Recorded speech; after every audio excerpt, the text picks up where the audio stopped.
Okay,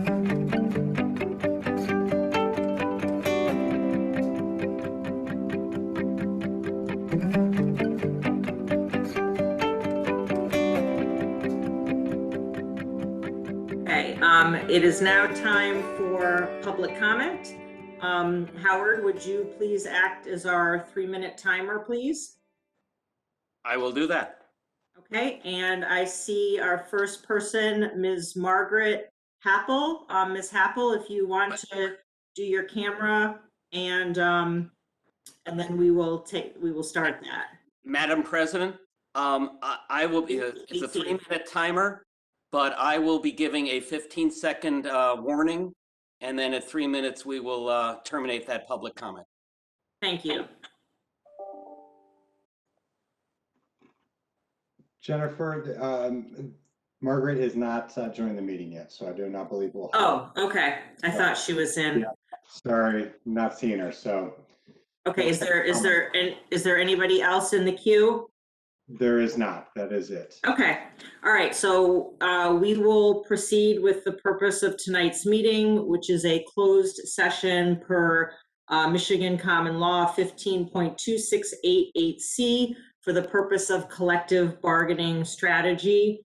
This board will not be coming back into open session after the closed session. So for anybody who may be watching the stream right now, basically once we go into the closed session, that will be the end of public participation.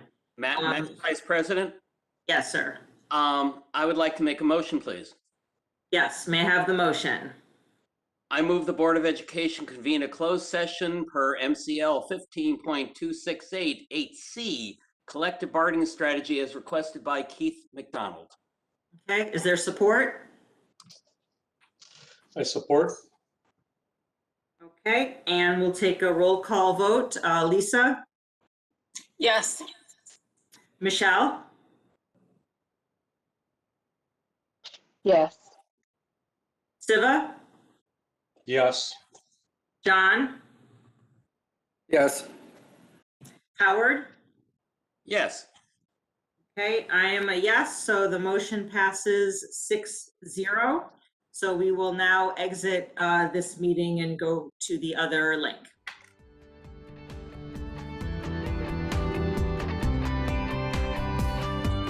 Good evening. This is a reconvening of the open session of a special meeting for the Bloomfield Hills Board of Education, February 18th, 2021.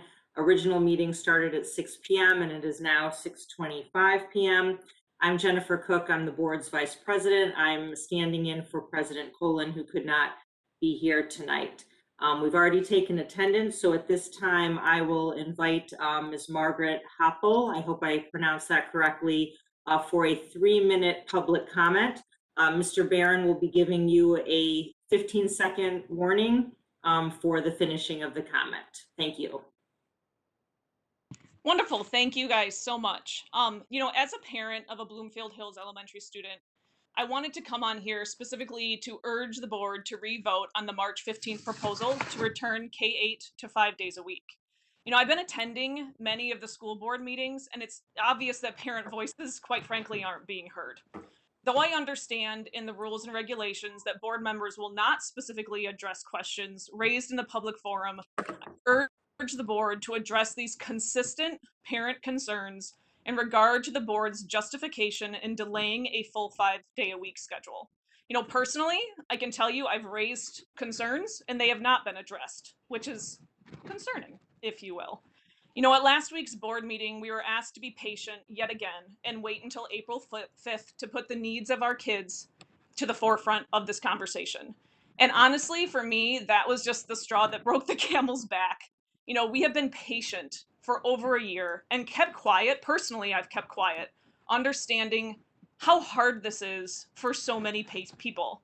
But, we were patient in the spring when we were asked to just upend our lives. We were patient in the summer without any support. We were patient as we've returned in the fall, going back and forth to person, to virtual, to hybrid, again and again and again. And patience runs out. And that's where this is. So I would like you to reconsider I think the proposal from the superintendent was well thought out. It was based in fact, and it was based on recommendations from people like the CDC. You know, I want to be sure that I express to you that this is not about being anti-teacher. It is pro-logic and pro-child. I adore our teachers, and trust me, it's a job I would not want. But they shoulder the responsibility of educating our children, and with the current vaccination rate, should be doing so full time. Teachers were prioritized for the COVID vaccine for a reason, to get the kids back in school. Being at the forefront is not free, it is a gift. They were placed in front of other people with comorbidities that could lead to death so we could get our children back in school. It is simply unacceptable and a slap in the face to those who are waiting. My husband is one of those people who is waiting for a vaccine behind teachers. They have a responsibility and there's accountability that comes with that vaccination.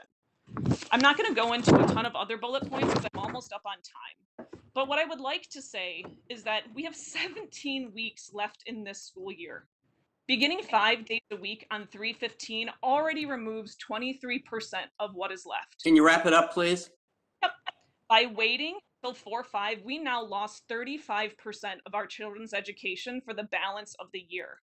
This board is responsible for that education and needs to go back and reconsider the science and vote. Thank you, Ms. Hempel.